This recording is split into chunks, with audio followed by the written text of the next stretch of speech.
I'm at the point where I just stopped it, and now it's asking me if I want to accept it or restart the recording. If I hit restart, it's going to wipe out what I have and I can do it over again.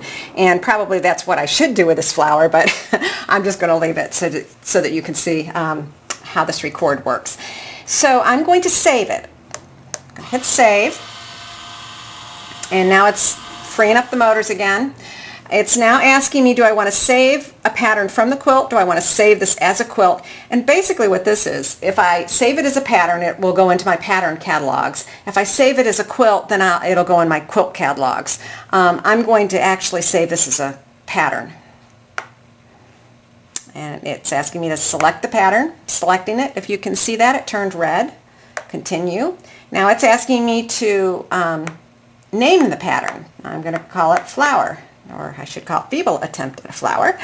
And let's put a 2 here because I think I already have a recorded flower. So I'm going to hit enter. Now it's asking me what catalog I want to put that in. I'm just going to put that in my test catalog. Hit select.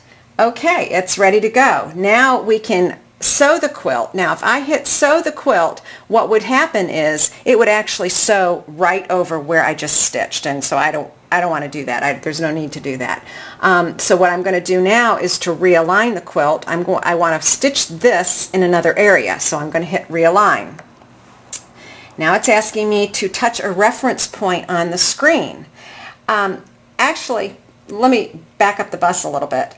I actually could resize this. Before I went into actually stitching it out, I could go ahead and resize this and flip it and turn it and do whatever. And that's probably another video.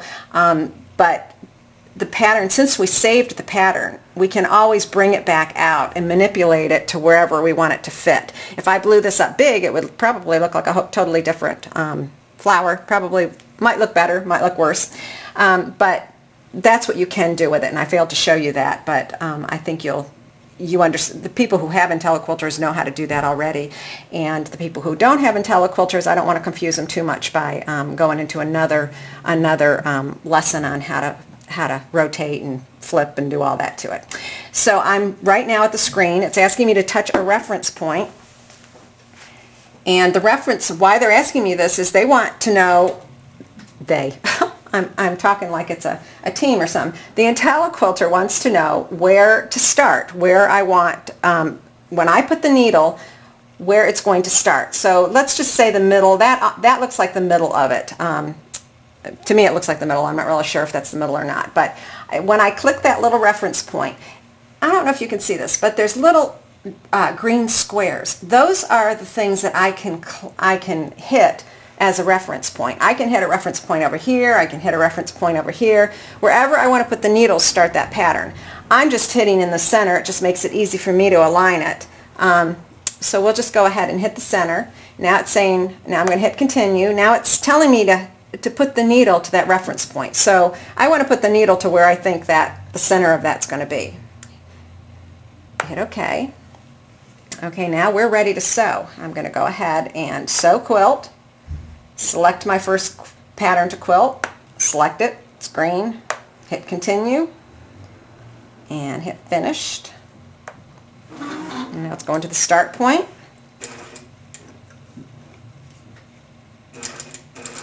Okay, and now it's going to hit continue, and there we go.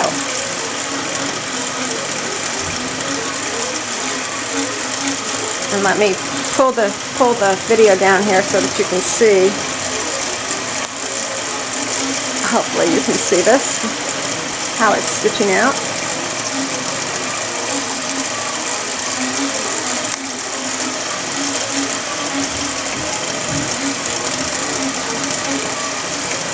You might get a better view if I turned the lights off on my machine. Not sure there, that might be better.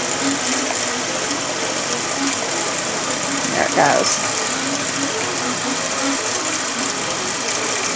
Now I just took a guess at where I wanted to line this up. Of course, many of you know that we have a feature that's, you can set points to where the corners of your blocks are, or you could center that perfectly, this and that. I just didn't go into that. There we have it. It's finished.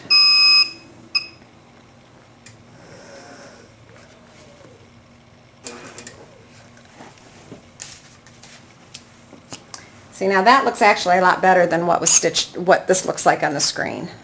I don't know if you can, hang on, okay, let me zoom in a little bit. I'm still not saying this is a great flower. I wouldn't go that far, but that's what it looks like. That's what it looks like on the stitched out, and this is what it looks like on the screen, which is pretty much the same. So that's a simple lesson on how to record with the Intelliquilter.